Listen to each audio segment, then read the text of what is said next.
Jadi jelas sekali ya dalam dua artikel KGK 2667 dan 2668, gereja juga mengajar tentang satu seruan sederhana, yaitu doa Yesus. Penyeruan nama Yesus yang terus-menerus adalah suatu doa yang terus-menerus.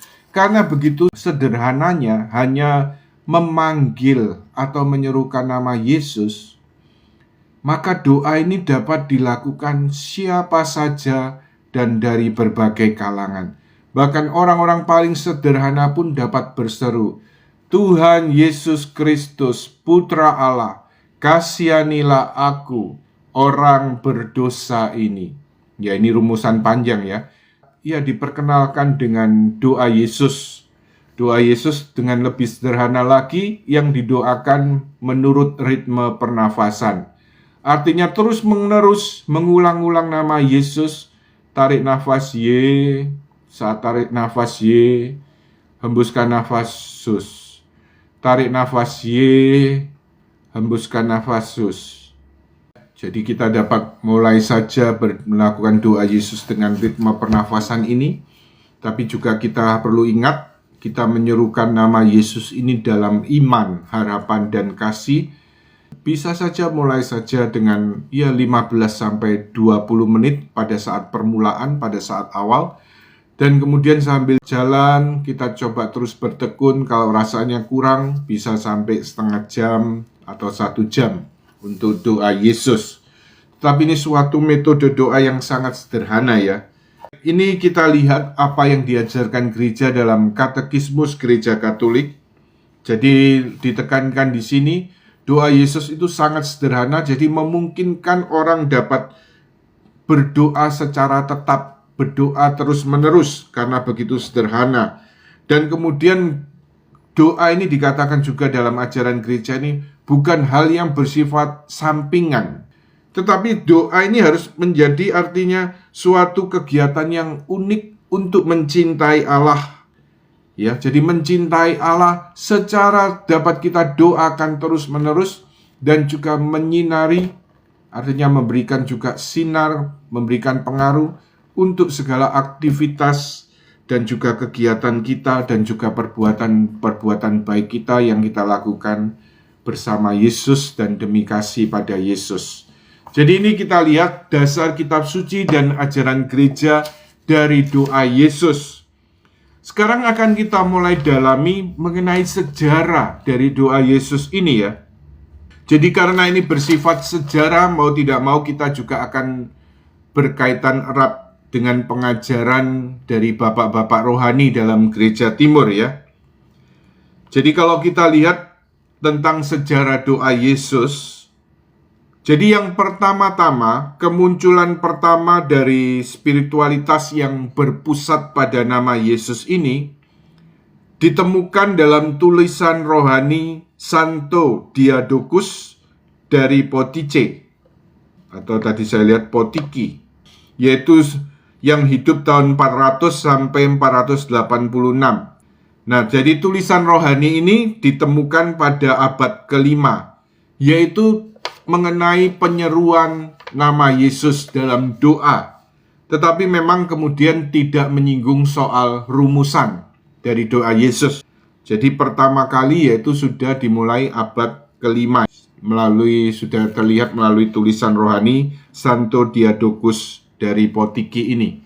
Santo Diadokus dari Potiki ini juga artinya salah satu tulisannya juga dimuat dalam satu karya rohani dari bapak-bapak gereja timur, yaitu yang kemudian disebut Philokalia ya, Philokalia. Kemudian perkembangan lebih lanjut pada abad ke-7, kemudian ada ditemukan juga tulisan rohani yang kemudian menganjurkan doa Yesus dengan penyeruan, Tuhan Yesus Kristus, kasihanilah aku, atau Tuhan Yesus Kristus, Putra Allah, kasihanilah aku. Ya, jadi sudah terlihat bentuknya ya dari rumusan doa Yesus. Tuhan Yesus Kristus, kasihanilah aku. Atau Tuhan Yesus Kristus, Putra Allah, kasihanilah aku. Jadi ini mulai terlihat dari satu tulisan rohani pada abad ke-7 oleh seorang penulis rohani. Memang tidak disebutkan siapakah itu, tetapi ya suatu tulisan rohani ya. Lalu perkembangan lebih lanjut, yaitu kemudian dari salah satu sumber tulisan rohani dalam bahasa Yunani abad ke-14, dan kemudian dari tulisan Santo Nil Sorski abad 15. Jadi dalam tulisan-tulisan ini menambahkan kata-kata orang berdosa ini. Jadi kemudian seperti yang dijumpai rumusan doa Yesus secara lengkap ya. Tuhan Yesus Kristus Putra Allah, kasihanilah aku orang berdosa ini. Tuhan Yesus Kristus Putra Allah, kasihanilah aku orang berdosa ini. Nah, dari sini kita lihat bagaimana rumusan doa Yesus di gereja timur, baik di kalangan ortodok timur ataupun juga gereja Katolik timur. Tuhan Yesus Kristus Putra Allah, kasihanilah aku orang berdosa ini. Tuhan Yesus Kristus Putra Allah, kasihanilah aku orang berdosa ini. Dan memang kemudian mulai doa Yesus ini juga populer di kalangan gereja barat. Jadi gereja Katolik Roma, gereja Katolik Barat ini memang melalui sebuah buku yang ditulis abad 19, yaitu buku yang berjudul Kisah Seorang Peziarah. Atau kemudian dalam edisi Indonesia pernah diterbitkan oleh penerbit Canisius, penerbit Katolik, yaitu doa yang tidak kunjung putus. Doa yang tidak kunjung putus. Jadi rupanya mengisahkan, dari buku ini mengisahkan seorang peziarah yang kemudian ya dia mencari pembimbing rohani, dia merasakan ada kebutuhan dengan seorang pembimbing rohani, dan kemudian dia diberikan nasihat untuk berdoa dengan tidak kunjung putus, berdoa terus-menerus, dengan tadi ya, karena ini dari kalangan gereja Katolik Timur atau gereja Ortodok Timur, yaitu dengan tali yang kemudian dibuat simpul-simpul semacam tasbih, yang kemudian disebut dalam istilah bahasa Yunani komboskini dan dalam bahasa Rusia chotki. Jadi didoakan terus ya. Jadi kalau itu putarannya 33 simpul, ada 50 simpul, ada 100 simpul, ada 300 simpul. Jadi berkali-kali diteruskan, Tuhan Yesus Kristus, Putra Allah, kasihanilah aku, orang berdosa ini. Tuhan Yesus Kristus, Putra Allah, kasihanilah aku, orang berdosa ini. Juga kemudian beberapa ungkapan dari para bapak rohani gereja timur ya. Contohnya Santo Yohanes Klimakus, dia mengatakan banyaknya kata-kata dalam doa membuat pikiran kita terpecah-pecah. Tetapi satu kata, nama tunggal, yaitu nama Yesus, akan membawa pada keterpusatan. Ini salah satu ungkapan Santo Yohanes Klimakus. Saya juga kutip beberapa ungkapan dari para bapak rohani gereja timur ini, yaitu dari Santo Theophanus Sang Pertapa yang hidup 1815 sampai 1894. Doa Yesus adalah seperti doa lainnya. Doa Yesus lebih kuat dari semua doa lainnya hanya dalam keunggulan nama Yesus, Tuhan dan Juru Selamat kita yang maha kuasa. Jadi maksudnya apa? Ya mungkin doa Yesus sama doa-doa lain ini sama, tetapi yang membedakan apa? Keunggulannya apa? Karena yang kita serukan terus-menerus ini adalah apa? Nama Yesus. Nama Yesus yaitu apa? Nama Tuhan dan penyelamat kita. Allah yang hidup, Putra Allah yang hidup. Itu yang kemudian memberikan nilai lebih, nilai plus ya untuk doa Yesus ini.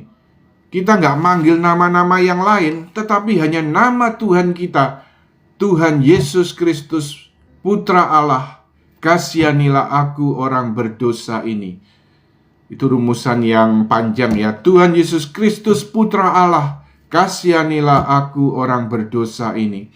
Tapi biasanya dalam pengalaman, yaitu pengajaran praktek doa Yesus, lebih-lebih ya melalui pelayanan seperti tadi ya, mulai dari Romo Yohanes, para suster Putri Karmel, para frater CSE, dan juga KTM sendiri, biasanya lebih singkat ya. Tuhan Yesus Kristus, kasihanilah aku. Ya, bisa sambil dengan ritme pernafasan, tarik nafas, Tuhan Yesus Kristus, hembuskan nafas, kasihanilah aku. Tetapi kalau masih rasanya panjang, cukup hanya satu kata, Yesus. Tarik nafas Y, hembuskan nafas sus. Tarik nafas Y, hembuskan nafas sus. Tapi kemudian ketika tanya jawab, ada pertanyaan, waktu itu pelayanan di Jawa Tengah ya, karena orang Jawa Tengah ini kan terkenal sopan santunnya ya, toto kromonya begitu ya. Jadi kemudian ya kalau namanya disebut nama Yesus saja itu kan kesannya jambal begitu ya. Maksudnya langsung manggil nama gitu. Kalau dengan Tuhan Yesus, oh ya boleh. Jadi tarik nafas Tuhan, hembuskan nafas Yesus. Tarik nafas Tuhan, hembuskan nafas Yesus. Atau bagi kita ya secara tadi kan dalam konteks pertanyaan umat yang ada di Jawa Tengah, tetapi ya kalau mau lebih sederhana lagi, hanya satu kata tunggal, yaitu nama Yesus. Tarik nafas Y, hembuskan nafas sus. Tarik nafas Y, hembuskan nafas sus. Tarik nafas Y, hembuskan nafas sus. Jadi ini tadi yang diungkapkan Santo Theophanus Pertapa. Jadi beliau ini seorang reklus ya. Kalau reklus ini satu mati raga zaman dulu ya. Jadi dia hidup misalnya menghayati hidup pertapaan itu misalnya di gereja. Ada bilik kecil, ruang sempit tersendiri. Jadi kemudian begitu dia masuk, langsung kemudian pintunya itu sudah ditutup, ditembok lagi ya. Jadi kalau sudah masuk tidak mungkin keluar. Lalu cuma ada pintu kecil di mana kemudian umat atau yang bertugas kemudian ditunjuk bertugas itu memberikan makan dan minum ya, dalam kesederhanaan, dalam mati raga yang keras. Ini cara-cara mati raga zaman dulu ya. Jadi seperti yang dihayati Santo Theophanus Sang Pertapa, yang adalah menghayati kehidupan pertapa, yaitu yang kemudian dikenal istilahnya sebagai reklus. Dan beliau memang kemudian dikuduskan Tuhan melalui cara hidup seperti ini, reklus ini. Kemudian juga dikatakan Santo Theophanus Sang Pertapa ini lebih lanjut, doa Yesus ini bukan semacam jimat. Kekuatannya berasal dari iman di dalam Tuhan dan dalam kesatuan pikiran dan hati yang dalam dengan Dia. Jadi kekuatan dari kesatuan pikiran dan hati yang dalam dengan Dia. Pengulangan kata-kata saja tidak berarti apa-apa. Jadi doa Yesus ini dikatakan Santo Theophanus Pertapa ini sumbernya, pusatnya adalah iman kepada Kristus sebagai Tuhan dan Penyelamat ya. Jadi bukan dengan kata-kata seperti jimat atau seperti mantra, bukan. Kekuatannya adalah dalam iman kepada Tuhan Yesus sendiri sebagai Tuhan dan Penyelamat. Tetapi juga melalui doa Yesus ini kita dibantu ya. Pikiran manusia yang sangat rapuh dan terpecah-pecah ini, jadi kemudian disatukan. Pikiran dan hati kita disatukan di dalam namanya yang kudus, di dalam pribadi Tuhan Yesus sendiri ya.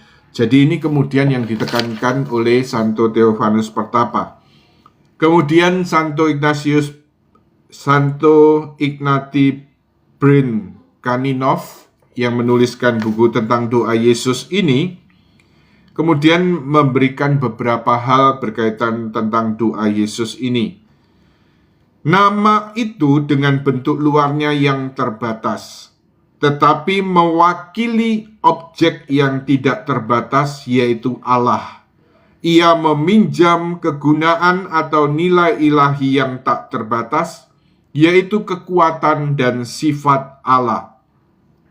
Nama Tuhan ada di atas segala nama. Itu adalah sumber sukacita, kegembiraan, kehidupan. Itu adalah roh. Nama itu menghidupkan, mengubah, memurnikan, mengilahikan. Kesempatan lain dia tuliskan, nama Tuhan kita Yesus Kristus adalah keilahian. Nama ini adalah kekuatan dan kebajikan yang maha kuasa dan menyelamatkan, yang melampaui pemahaman kita.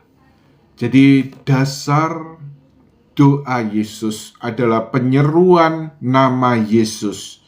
Kita menyerukan nama Yesus dalam iman, harapan, dan kasih, dengan satu kesadaran dan juga percaya dengan suatu iman bahwa Yesus Kristus adalah Tuhan dan penyelamat kita.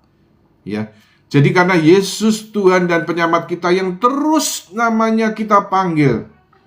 Coba ya, kalau saya biasanya mengajar untuk praktek doa Yesus, saya berikan contoh sederhana.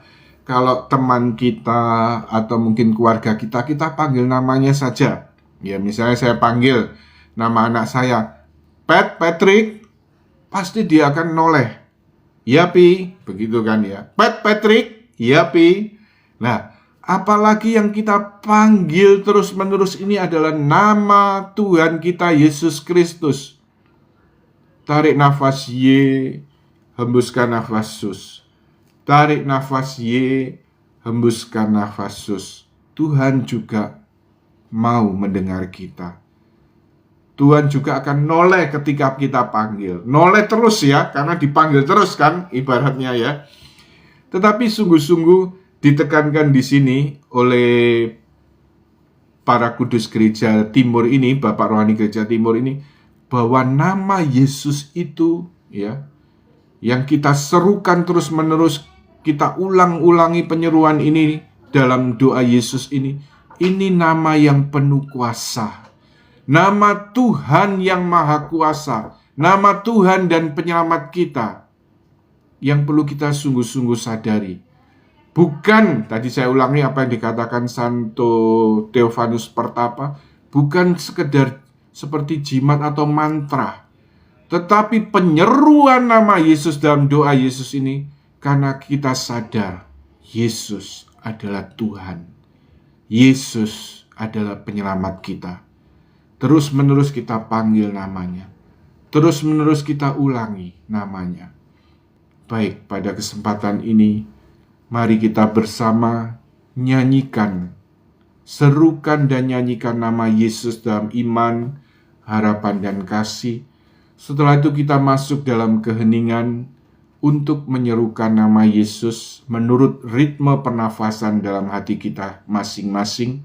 Kita serukan dalam iman, harapan, dan kasih. Dan satu hal, nama Yesus dari kata Yehoshua, dari bahasa Aram, bahasa Ibrani, yang artinya Yahweh yang menyelamatkan. Jadi nama Yesus itu sendiri sudah mengandung keselamatan. Tetapi nama Yesus itu, ketika kita terus menyerukan nama Yesus dalam iman, Dia adalah Tuhan dan Juru Selamat kita yang hidup. Kita serukan dalam iman yang hidup.